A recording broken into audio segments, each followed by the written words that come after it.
ఇంకా మధ్యతరగతి జీవితం తనకొచ్చేటువంటి అరకొర ఆదాయాలు, అలానే ఈ యుద్ధ భయాలు ఏదైతే భారతదేశంలో అదేవిధంగా భారతదేశం వెలుపల పనిచేస్తున్నటువంటి ప్రతి ఒక్కడ సగటు ఆదాయాన్ని ఆర్జించేటువంటి ప్రతి వ్యక్తి అనుభవిస్తున్నటువంటి ఈ ప్రస్తుత అనుభవ పాఠాలు, ఈ అనుభవ పాఠాలు అనేవి వాళ్ళకు అవరోధాలుగా మారుతున్నాయి.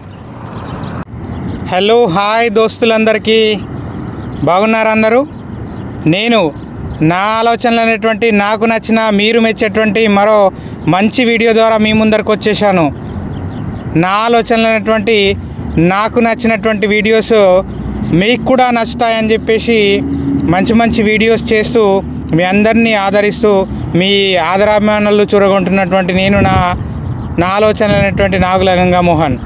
ఈరోజు మధ్యతరగతికి సంబంధించినటువంటి జీవితం, మధ్యతరగతి ఏదైతే అరాకుర ఆదాయాన్ని ఆర్జించేటువంటి ప్రతి ఒక్క వ్యక్తి, సగటు ఆదాయాన్ని అరకొర ఆదాయాన్ని ఆర్జించేటువంటి ప్రతి ఒక్క వ్యక్తికి తన భూతకాలం, భ్రాంతిని కలిగించేటువంటి భూతకాలం, వదలని వర్తమాన కాలం, అలానే భయపెడుతున్న భవిష్యత్తు, ఇది ప్రస్తుతం ఉన్నటువంటి ఏదైతే మన సగటు ఆదాయాన్ని ఆర్జించేటువంటి ఎవరైతే ప్రతి ఒక్క భారతీయుడు అనుభవిస్తున్నటువంటి ఈ మధ్యతరగతి జీవితానికి సంబంధించినటువంటి అనుభవం.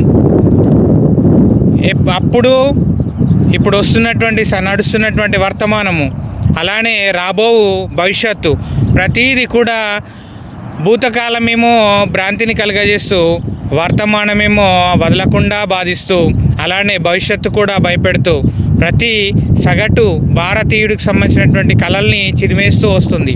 అది ఏదైతే పశ్చిమాసియాకు సంబంధించినటువంటి యుద్ధ రూపంలోనో లేదా అమెరికాకు సంబంధించినటువంటి ఆధిపత్యం రూపంలోనో మన దేశానికి సంబంధించినటువంటి ఏదైతే రేఖను పంచుకుంటున్నటువంటి కొన్ని ఈ కుళ్ళు కుతంత్రాలకు అవలంబించేటువంటి ఏదైతే దేశాలు అవలంబించేటువంటి విధి విధానాలు కానీ, ఏదైనా సగటు